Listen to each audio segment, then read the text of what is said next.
Accessibility isn't an accommodation, it's governance.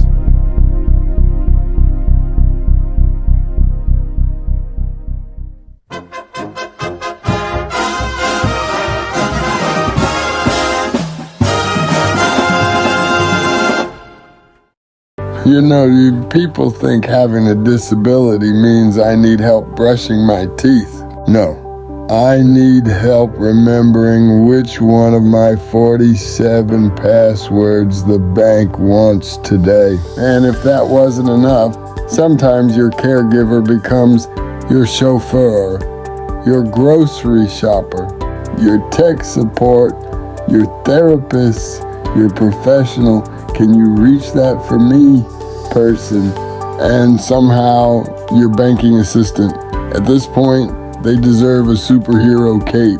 But here's where the joke stops. Today's question is, what happens when financial institutions rely on informal caregiving arrangements without adequate safeguards? Millions of Americans depend on family members, friends, and caregivers to help manage everyday financial tasks. That assistance isn't unusual. In many cases, it's the very thing that makes independence possible.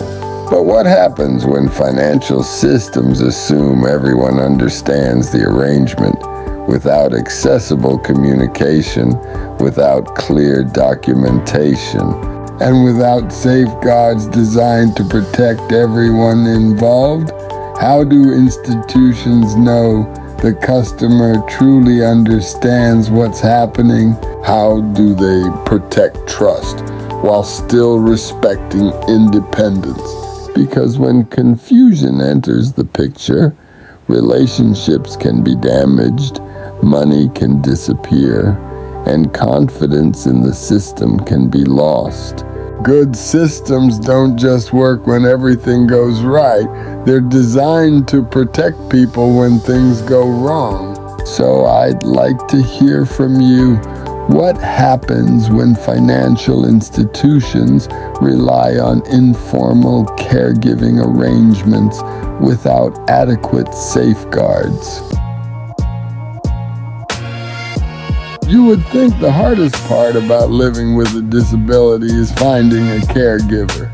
No, the hardest part is explaining that my caregiver isn't automatically everything else.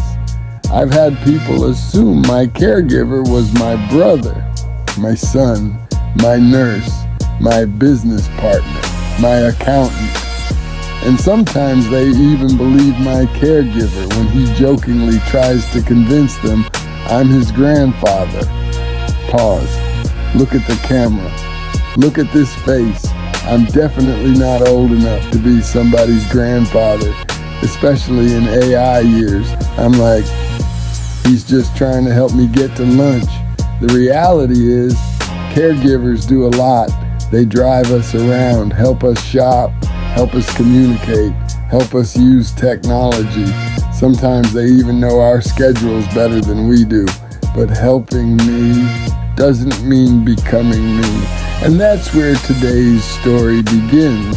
One of my caregivers had been accompanying me to the bank for quite some time. The employees knew who he was because they regularly saw him with me.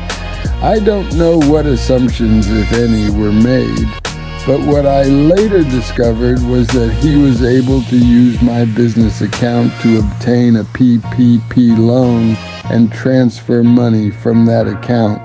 Think about that for a second. Helping me get into the bank should never be confused with having authority over my business. Those are two very different things, and it raises a much bigger question. What happens when financial institutions rely on informal caregiving arrangements without adequate safeguards? Maybe the real issue isn't one customer or one caregiver or even one bank. Maybe it's the system. Because good systems don't rely on assumptions. Good systems rely on verification. What if banks require direct confirmation from the account owner before opening a business loan? What if customers could place instructions on their accounts that clearly state, "This person may assist me with communication or transportation, but they are not authorized to make financial decisions on my behalf"?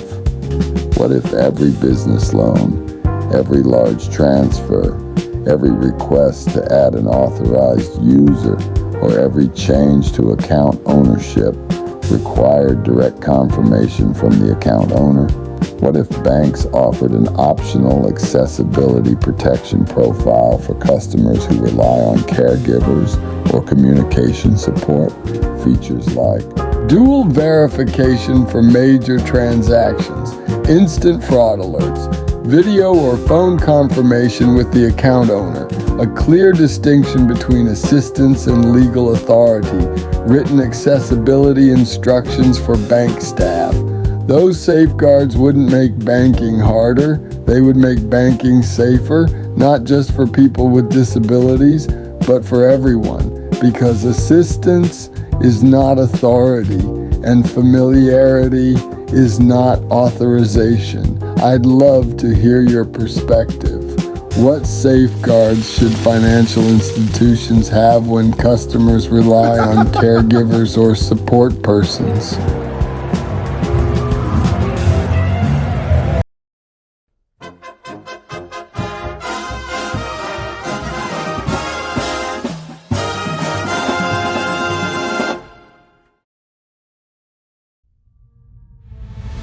I'm Christopher's digital twin. I'll always be here to host, entertain, educate, and challenge the way you think about systemic ableism.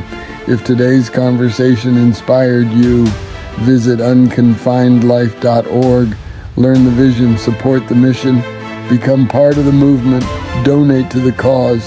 Together we're building a future where accessibility is governance, not accommodation. The real Christopher appears exclusively by invitation. Pull him out of retirement for your next keynote, conference, executive briefing, or leadership training on accessibility, disability systems change, and meaningful participation. Visit unconfinedlife.org to request a live appearance. I'll see you online. He'll see you in person. Systems are only as strong as the will of the people who run them.